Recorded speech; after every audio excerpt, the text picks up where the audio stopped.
For centuries, the British monarchy has relied on unity, order, and the symbolism of family harmony to maintain its influence. But today, as the world witnesses a deep and emotional rift between Prince William and Prince Harry, the long-standing image of royal solidarity stands shaken.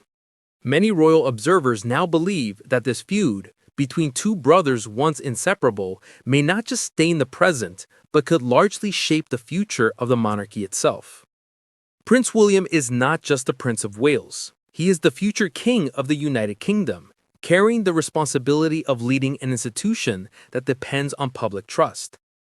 Prince Harry, once celebrated as the People's Prince, has taken an entirely different path, stepping back from royal duties, moving to the United States, and publicly speaking out about his experiences within the palace system.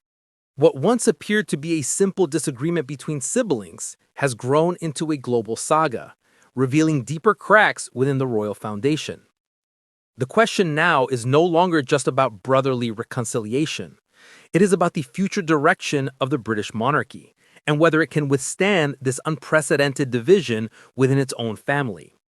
Many royal experts argue that the only way forward requires a path that neither William nor Harry has been willing to fully embrace.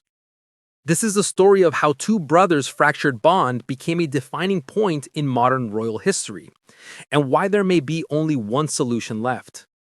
Prince William and Prince Harry did not merely grow up as brothers, they grew up as global icons.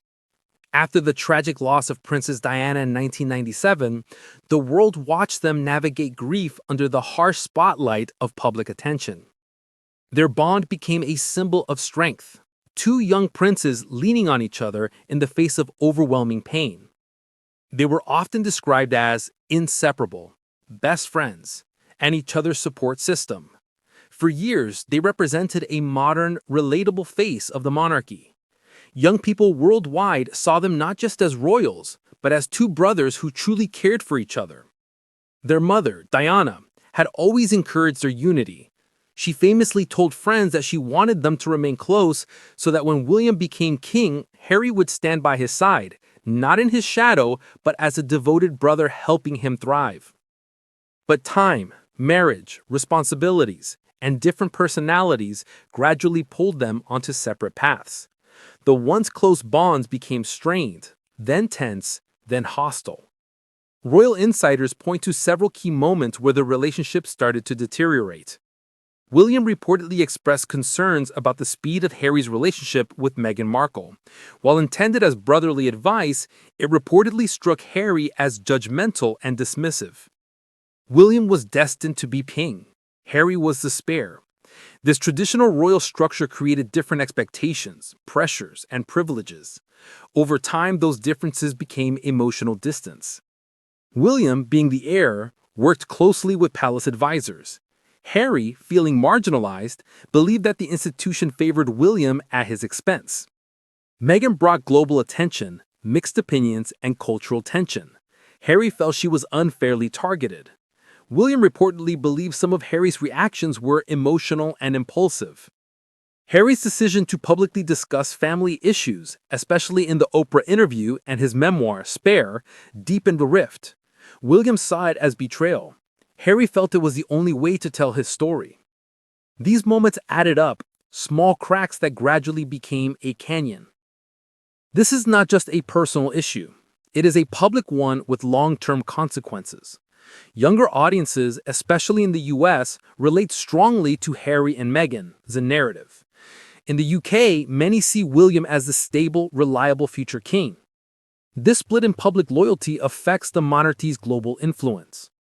The Sussexes' move to the US created a new power dynamic where royal matters began intersecting with American media and politics.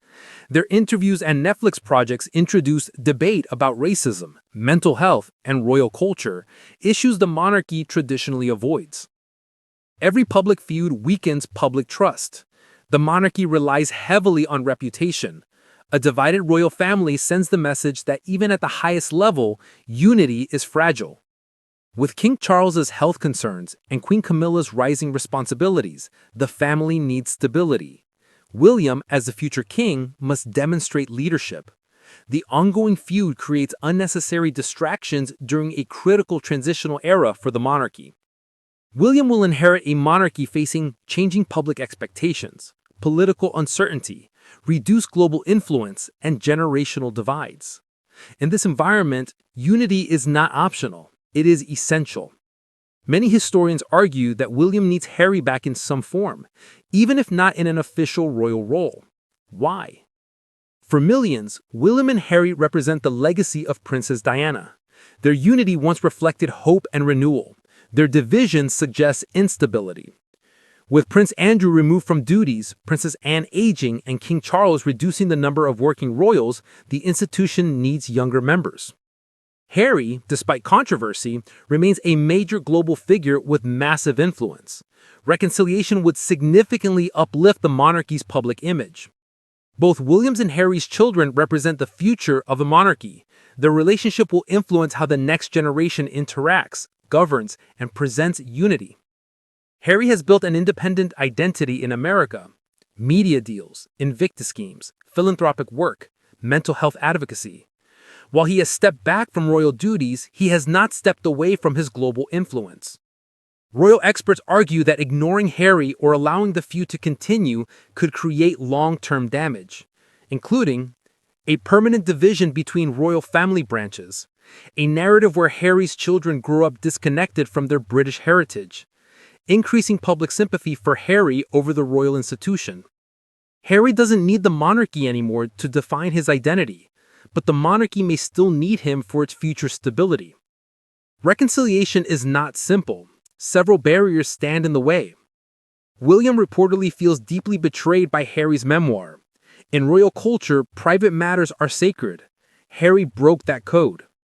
It is clear that Meghan's trust in the institution is severely damaged.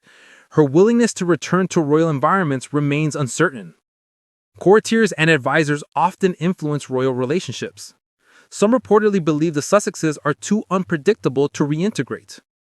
William's life is rooted in tradition and responsibility.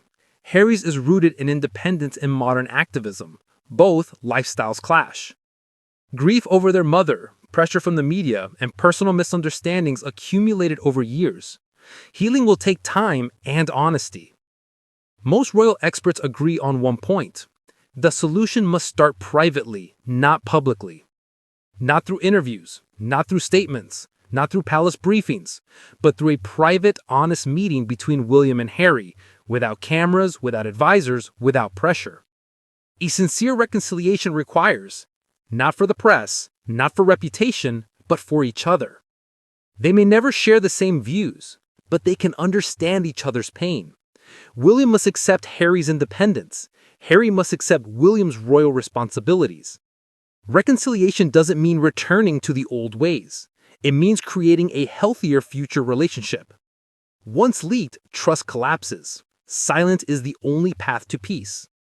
If reconciliation happens, the monarchy regains its strongest modern symbol of unity. Global audiences rediscover hope in the royal family. William gains emotional stability as he prepares for kingship. Harry reconnects with his roots without abandoning his new life. Their children inherit a future free of bitterness. But if it doesn't, the monarchy risks appearing fractured. Harry's global influence might overshadow royal messaging. Generational divides will deepen. Public trust in the monarchy could weaken further. The future king may always be haunted by an unresolved chapter. Simply put, this feud could define William's reign unless he chooses to resolve it before wearing the crown.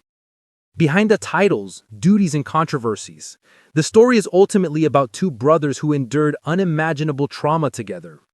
And that trauma shaped their adult lives. Some royal psychologists point out, losing their mother made them emotionally sensitive. Growing up in the spotlight forced them to hide their real feelings. Their different coping mechanisms pushed them apart. But deep down, the bond forged in childhood still exists. The love for their mother still connects them. And that love could become the bridge to reconciliation. The world is watching. The monarchy stands at a delicate moment in history. William, the future king, faces one of the greatest personal and institutional challenges of his life. Harry, from thousands of miles away, holds a key role in shaping that future. Their feud is not just a family issue. It is a royal issue, a national issue, a historic issue. And as many experts now say, there is only one way forward: a private, heartfelt reconciliation free from cameras, public pressure, and royal protocol. Only then can William step into his destiny as king without the shadow of a broken brotherhood. Only then can Harry find peace with his past. And only then can the monarchy move into the future with unity, strength, and renewed purpose.